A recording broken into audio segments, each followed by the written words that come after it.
चंद्रशेखर आजाद की सुरक्षा में तगड़ी चूक, भीड़ के बीच से निकला शख्स और हो गया बड़ा बवाल। न दिल्ली पुलिस की तैनाती, न Y+ सुरक्षा की मौजूदगी। चंद्रशेखर आजाद ने सिखाया सबक।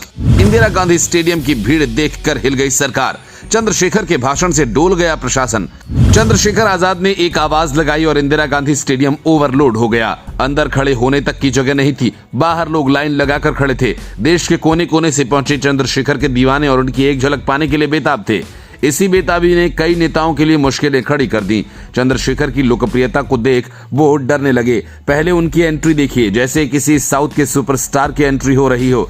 चंद्रशेखर मंच पर पहुंचते हैं तो पहले बैठते नहीं, बल्कि जनता के बीच चक्कर लगाते हैं। उनका मंच किसी राजनीतिक रैली जैसा नहीं, बल्कि किसी सुपरस्टार गायक या फिल्म स्टार के लिए बना होता है, वैसा था। अब जरा तस्वीरें देखिए और स्टेडियम में होने वाला शोर सुनिए। आपको अंदाजा हो जाएगा कि चंद्रशेखर अब किस कद के नेता हो गए हैं। चारों तरफ उनका ही नाम था। पूरी दिल्ली जाम हो गई थी। इसी का धन्यवाद करने के लिए चंद्रशेखर आजाद मंच पर बने रैंप पर चल रहे थे और हाथ हिलाकर अभिवादन कर रहे थे कि तभी नीचे से एक शख्स ऊपर मंच पर चढ़ गया और चंद्रशेखर की तरफ दौड़ा। उस वक्त चंद्रशेखर के साथ केवल एक पुलिस कर्मचारी था, लेकिन भीम आर्मी ने अपना सुरक्षा घेरा बनाए रखा था, जिसे वो भेद नहीं पाया। तस्वीरों में आप साफ देख सकते हैं कि शख्स को भीम आर्मी के लोग पीछे खींच कर ले जाते हैं और नीचे उतार देते हैं। हालांकि ये चंद्रशेखर आजाद का फैन ही था, लेकिन फिर भी सुरक्षा का सवाल तो है। ऐसे तो कोई भी उनके करीब पहुंचकर कुछ भी कर सकता है।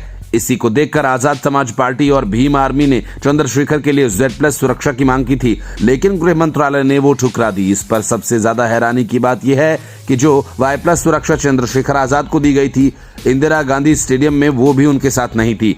उनकी एंट्री की इन तस्वीरों में साफ देखा जा सकता है कि केवल 3 पुलिस कर्मचारी चंद्रशेखर के साथ थे और उसके अलावा भीम आर्मी के लोगों ने घेरा बना रखा था। लेकिन अब सोचिए, उन्हें Y+ सुरक्षा मिलने के बाद भी नहीं मिली। इसके पीछे का कारण यह है कि जो सुरक्षा चंद्रशेखर आजाद को दी गई वो केवल यूपी, जम्मू कश्मीर और हरियाणा के लिए मिली है। अब कोई गृह मंत्रालय से ये पूछे कि चंद्रशेखर को केवल इन 3 राज्यों में खतरा है, क्या उनके दुश्मन किसी और राज्य में नहीं जा सकते? बड़ी हैरानी की बात है कि ये फैसला किस तरीके से और किस तर्क के साथ लिया गया।